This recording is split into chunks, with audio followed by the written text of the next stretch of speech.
तो hello friends, myself Tanishk Yadav, all India rank 37 with a score of 715 out of 720 NEET 2024। तो actually मैं आपको brief कर देता हूँ, ये एक शॉर्ट वीडियो होने वाली है फॉर द रीजन मेरे एग्जाम्स आ रहे हैं। पर मैं आपको एक रिसोर्स कवर कर देना चाह रहा था कि कई कमेंट्स आ रहे थे कि मैं अपने बुक्स बता देता हूँ मैंने कहाँ से कौन सी बुक्स से कौन से क्वेश्चन किए थे। तो वैसे अभी मेरे पास बुक्स है नहीं, वो मेरे घर पर है और अभी मैं अपने रूम पर हूँ एम्स दिल्ली में। तो मैं आपको जल्दी से सारी बुक्स बता देता हूँ और उसमें से कितने में से कितना करना है। तो देखिए, सबसे पहला सब्जेक्ट आता है बायोलॉजी। देखो, बायोलॉजी में आपने जैसे एनसीईआरटी पढ़ देते हो, जैसे किसी भी एक चैप्टर की एनसीईआरटी पढ़ ली, क्योंकि देखो हाँ, एक चीज याद रखना, एनसीईआरटी ही पढ़नी है। लास्ट नीट 2024 के सेक्शन बी में कुछ क्वेश्चंस आए थे जो आउट ऑफ एनसीईआरटी थे, उसकी इन्फ्लुएंस में मत जाना। अभी अपने एनसीईआरटी ही कवर करना, फुल्ली एनसीईआरटी कवर करना। वैसे भी अब नवंबर आ चुका है, ज्यादा टाइम बचा नहीं एग्जाम को, इसलिए अभी सिर्फ फुल्ली एनसीईआरटी करना। मैं भी अराउंड नवंबर दिसंबर में, एक्चुअली दिसंबर में एनसीईआरटी पढ़ा था फुल्ली। नवंबर तक मैंने मॉड्यूल्स पढ़ी थी पर कोई उसकी सफिशिएंसी है नहीं, इसलिए अपने एनसीईआरटी करना प्रॉपर। अब देखो, जैसे किसी भी पूरे चैप्टर की आप एनसीईआरटी पढ़ लेते हो, मान लो कोई भी चैप्टर रह गया, for example human reproduction chapter रह गया, आपने उसकी पूरी एनसीईआरटी पढ़ ली। अब उसके बाद आपको ऐसे क्वेश्चन सोर्स चाहिए जो एनसीईआरटी लाइन बाय लाइन से बनाए गए हो। जैसे नीट 2024 में आपने देखा कि है ना, कुछ डायग्राम्स भी आ गए थे, तो डायग्राम्स के क्वेश्चन बनाए गए हो। तो ऐसी कौन सी बुक है? देखो, एक पियर्सन की राजीव विजय की किताब आती है जो मैंने यूज करी थी अराउंड फुल 12th में अपने यूज करी थी, पियर्सन राजीव विजय वॉल्यूम 1 वॉल्यूम 2। उसमें मिसलेनियस एक्सरसाइज 1 आती है, वो कर लेना, 2 वाली मत करना, वो पीवाईक्यू पे बेस्ड है जो आउट ऑफ एनसीईआरटी है। तो मिसलेनियस एक्सरसाइज 1 कर लेना, अराउंड 150 टू 200 क्वेश्चंस आपको मिलेंगे उसमें एनसीईआरटी लाइन बाय लाइन पे, और एनसीईआरटी के बाहर नहीं जाती मिसलेनियस एक्सरसाइज 1। अब उसके बाद कुछ लोग कहते हैं कि फिंगरप्रिंट्स एमटीजी भी कर लेना। देखिए, मैं इस पे न्यूट्रल हूं, मैं वो कहता हूं कि आप अभी करो ना करो, मैं इस पैसे को रेकमेंड नहीं करता, मैं आपको रेकमेंड करता हूँ पियर्सन। अब एमटीजी में क्यों रेकमेंड नहीं करता? फॉर द रीजन उसमें अराउंड 70 to 80% एनसीईआरटी के क्वेश्चन है और 20 to 30% एनसीईआरटी के बाहर के क्वेश्चन है, जो मैं आपको नहीं चाहता कि आप एनसीईआरटी के बाहर के क्वेश्चन पे जाओ। इसलिए अभी आप क्या करना, अभी आप करना पियर्सन राजीव विजय और एग्जाम्पलर के एमसीक्यू कर लेना। देखिए, एग्जाम्पलर के आप एससीक्यू वगैरह पे मत जाना, सिर्फ एमसीक्यू कर लेना एग्जाम्पलर के, जो अराउंड 10 to 15 क्वेश्चन होते हैं। तो बायोलॉजी यहाँ से कवर हो गए। देखो, बायोलॉजी में जो असर्शन रीजन आते हैं वो पियर्सन के आगे वाली एक्सरसाइज, मिसलेनियस 2 के बाद और एक्सरसाइज आती है, उसमें असर्शन रीजन आते हैं, वहां से कवर कर लेना और मिसलेनियस एक्सरसाइज 1 कर लेना। तो बायो का तो सब कुछ आपको कंप्लीट हो गया। मैंने लास्ट वीडियो में अपनी स्ट्रैटेजी भी बताई थी बायो कैसे सॉल्व करनी है, तो आप उसको रेफर कर सकते हैं। अब उसके बाद आता है केमिस्ट्री। वैसे केमिस्ट्री थोड़ा इग्नोर्ड सब्जेक्ट है, ऑर्गेनिक केमिस्ट्री नहीं, पर केमिस्ट्री थोड़ा इग्नोर्ड है क्योंकि बायो को 360 दे देते हैं, तो मोस्ट इंपॉर्टेंस देते हैं कि इससे बहुत सारे मार्क्स आएंगे, और फिजिक्स सबसे डिफिकल्ट रखती है। पर मैं आपको केमिस्ट्री के लिए बताता हूँ। देखिए, केमिस्ट्री के लिए रिसोर्स मेरे थोड़े डाइवर्सिफाइड थे, मैं कोई सिंगल रिसोर्स ढूंढ नहीं पाया, पर हाँ, मैं आपको इतना एश्योर कर सकता हूँ, मैंने बहुत सारी किताबें करी अपनी जर्नी में। मैं आपको सारियों का नाम नहीं बताऊंगा क्योंकि वो नेसेसरी थी, कुछ का नाम बताऊंगा जो मेरे को लगता है कि हाँ ये नेसेसरी है, आप ये कर लेना। तो देखिए, सबसे पहले मैं फिजिकल पे बात करता हूँ। देखिए, फिजिकल केमिस्ट्री में, हाँ देखो, फिजिकल केमिस्ट्री में क्या रहता है ना, क्वेश्चंस की वैरायटी बहुत ज्यादा है अगर आप फिजिकल केमिस्ट्री को देखें।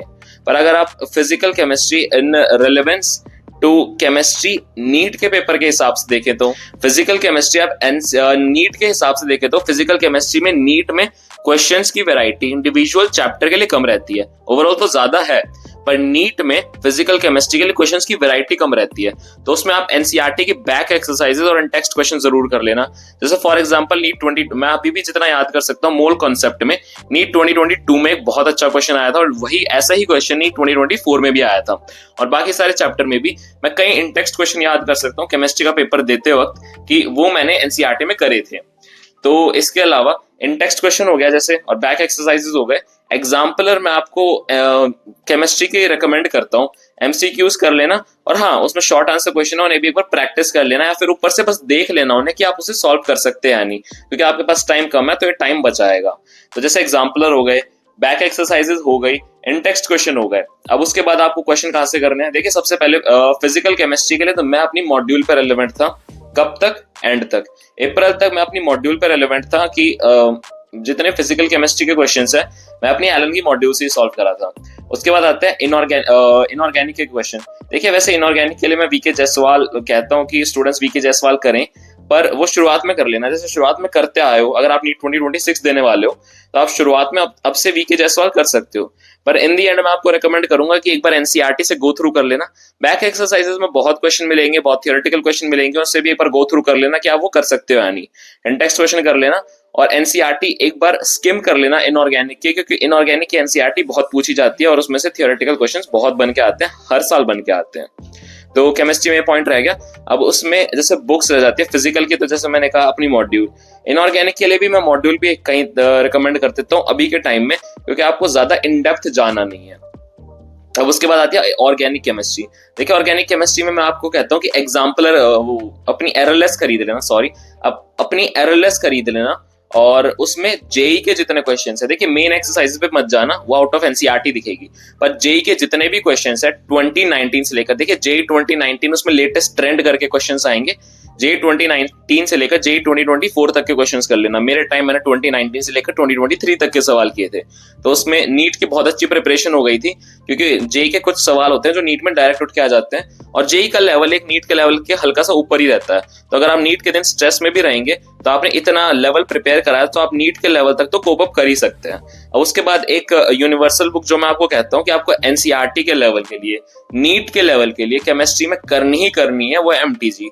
अब देखो एमटीजी मैंने बायो में रिकमेंड नहीं करी थी, पर मैं केमिस्ट्री में रिकमेंड कर रहा हूँ एमटीजी, वो फिंगरप्रिंट्स वाली किताब, फॉर द रीजन कि उसमें एनसीईआरटी के क्वेश्चन देखो जैसे मैंने करी है, और उसमें देखता हूँ कि उसमें एनसीईआरटी के इंटेक्स्ट क्वेश्चन भर रखे हैं, एनसीईआरटी के बैक एक्सरसाइजेस के रेलेवेंट क्वेश्चन भर रखे हैं जो नीट के हिसाब से हैं। तो मैं आपको एक बार रिकमेंड करता हूँ फिजिकल, इनऑर्गेनिक, ऑर्गेनिक के लिए अपनी एमटीजी कंप्लीट कर लेना केमिस्ट्री की। अब उसके बाद आता है सबसे इंपॉर्टेंट सब्जेक्ट, आता है फिजिक्स। देखिए फिजिक्स में मैं आपको एक किताब बताता हूँ, देखो फिजिक्स में मैं अपनी जर्नी बताऊं ना आपको, तो फिजिक्स में 11th में मेरा स्कोर इतना नहीं रहा करता था, अराउंड, देखो कई स्टूडेंट्स कहते हैं स्कोर ज्यादा है, पर मेरे लिए एज कि मैं हमेशा अप्रोच करता हूँ कि मैं 180 लाऊं फिजिक्स में, तो मेरा स्कोर इनिशियली 130 140 रहा करता था, जो मेरे को इतना सैटिस्फैक्टरी नहीं लगता है। इसलिए अराउंड 140 के बाद मैंने अपने मार्क्स इंक्रीज कैसे करे थे, देखिए मैंने बहुत भारी किताब करी है, इवन तक मैं और कई किताबों पे जा चुका हूँ जिसका मैं नाम लूंगा भी नहीं अभी। पर देखो कुछ स्टूडेंट्स मेरे को ऐसे भी कह रहे थे कि एचसी वर्मा करनी है, नहीं अभी नहीं करनी है एचसी वर्मा। अगर आप नीट 2026 दे रहे हैं तो आप कर सकते हैं एचसी वर्मा, क्योंकि उससे कॉन्फिडेंस ही बिल्ड होता है। कि मैंने एचसी वर्मा कितनी करी है, देखिए मैंने एचसी वर्मा थोड़ी करी है, पूरी नहीं करी, मैंने एचसी वर्मा सारे चैप्टर्स की नहीं करी, क्योंकि नीट के हिसाब से वो एचसी वर्मा बहुत ऊंचा लेवल है और आप उसमें टाइम वेस्ट कर देंगे अभी अपना करने में। अभी कौन सी बुक करनी है, एररलेस। एररलेस मैंने कब से करी थी, एररलेस मैंने करी थी क्लास 12th की शुरुआत से, जब मैंने क्लास 11th और 12th दोनों की एररलेस खरीद ली थी। मेरे एक फ्रेंड ने मेरे को रिकमेंड करी थी क्लास 12th की शुरुआत में एररलेस, और उसके बाद मेरे मार्क्स अराउंड 140 से 180 तक जंप कर गए थे अराउंड 2 to 3 मंथ्स में। देखिए एररलेस में भर के क्वेश्चन मिलते हैं। देखिए फिजिक्स में आपको एक चीज चाहिए कि आप भर के प्रैक्टिस करें और नीट के लेवल की प्रैक्टिस करें, और अगर आपको नीट के ऊपर से भी लेवल, नीट का ऊपर का भी लेवल करना है तो फिजिक्स के एररलेस में भी लेटेस्ट ट्रेंड के क्वेश्चंस आते हैं जिसमें जेई के क्वेश्चंस होते हैं। मैं आपको रिकमेंड करता हूं एक बार वो सॉल्व कर लेना, पर अभी नहीं, नीट 2025 वालों के लिए नहीं, क्योंकि अब लेट हो चुका है बहुत ज्यादा, अभी एग्जाम में ज्यादा टाइम बचा नहीं। अभी आप अपना मॉक टेस्ट दो, अगर आप बोर्ड्स की तैयारी कर रहे हो तो बोर्ड्स की तैयारी करो, और एररलेस के मेन एक्सरसाइज जो शुरुआत की एक्सरसाइज है उन सब के क्वेश्चन सॉल्व कर लो। अब देखो एररलेस में बहुत सारे क्वेश्चन है, तो अगर आप मुझसे पूछोगे कि एक चैप्टर को मैं कैसे रिवाइज करता था, मैं अपनी ऑनेस्ट तरीका बताता हूँ ताकि टाइम भी बच सके और एररलेस के क्वेश्चन भी प्रैक्टिस हो सके और क्वेश्चन में वैरायटी भी इंक्रीज हो। देखो एररलेस में हर एक चैप्टर के लिए अराउंड 5 to 6 एक्सरसाइज होती थी। 5 to 6 एक्सरसाइज का मीनिंग किसी भी एक टॉपिक का नाम होता था और उसके लिए 50 to 60 क्वेश्चंस होते थे, अराउंड 40 भी क्वेश्चंस हो सकते थे। तो मैं क्या करा करता था ना, हर एक एक्सरसाइज के शुरुआत के 25 to 30 क्वेश्चंस कर लेता था अकॉर्डिंग टू कि कितने सारे टॉपिक्स हैं और कितने सारे क्वेश्चंस हैं। तो हर एक टॉपिक के 30 क्वेश्चंस, तो अराउंड पूरी चैप्टर के 150 क्वेश्चंस हो जाया करते थे। और नेक्स्ट बार जब मैं उस चैप्टर को रिवाइज करा करता था तो उसके बाद हर एक एक्सरसाइज के वो नेक्स्ट 30 क्वेश्चंस कर लिया करता था, जिसकी वजह से क्वेश्चन की वैरायटी भी बढ़ती थी हर बार अटेम्प्ट करने में, और इसकी वजह से मेरी प्रैक्टिस भी बहुत अच्छी होती थी और टाइम भी बचता था मेरा क्वेश्चंस को प्रैक्टिस करने में फिजिक्स में। अगर मैं आपको रेकमेंड करूं, नवंबर में मेरी स्पीड सॉल्विंग कितनी, टाइम कितना लेता था मैं क्वेश्चन सॉल्व करने में, तो अगर मैं आपको बताऊं मैंने नीट 2024 के फिजिक्स अराउंड 35 मिनट्स में सॉल्व करी थी, 35 to 40 मिनट्स में सॉल्व करी थी। एवरेज मेरा यही टाइम रहता था पूरी फिजिक्स का पेपर का क्वेश्चन सॉल्व करने में, और अराउंड मेरा जितना बता सकता हूं मैं आपको 45 मिनट्स में मैं 90 क्वेश्चन सॉल्व कर सकता था इस टाइम पे एररलेस के, वो जो नॉमिनल एवरेज क्वेश्चंस रहा करते थे। ये आपके लिए फिजिक्स का रह जाएगा कि आप फिजिक्स में एररलेस कर लेना। अब कई स्टूडेंट्स मुझसे पूछेंगे कि थ्योरेटिकल क्वेश्चंस कैसे करें फिजिक्स में आते हैं। देखिए थ्योरेटिकल क्वेश्चंस फिजिक्स में आते हैं, उसमें मैं आपको अब धीरे धीरे रिकमेंड करता हूँ कौन कौन से चैप्टर की आपको एनसीईआरटी पढ़नी ही पढ़नी है। आपको एनसीईआरटी पढ़नी है यूनिट्स एंड मेजरमेंट्स की, फिजिक्स केमिस्ट्री क्लास 11 पार्ट 1, इसके अलावा मत पढ़ना, सिर्फ यूनिट्स एंड मेजरमेंट पढ़ लेना। और उसके बाद पार्ट 2 में आता है आपको पढ़ना है solids, mechanical properties of solids, fluids पढ़ लेना, और कहीं हद तक वेव्स पढ़ लेना, और एसएचएम का लास्ट वाला पार्ट पढ़ लेना। हालांकि वो सिलेबस से डिलीटेड है, पर एक बात हमेशा याद रखो, मेरा एक क्वेश्चन गलत हुआ था जो सिलेबस से डिलीटेड था, तो इतना ट्रस्ट मत करो। और एसएचएम का लास्ट वाला पार्ट है वो पढ़ लेना, और वेव्स वाला चैप्टर पढ़ लेना, और फ्लूइड्स और सॉलिड्स पढ़ लेना, और यूनिट्स एंड मेजरमेंट, ये तो क्लास 11th में हो गया।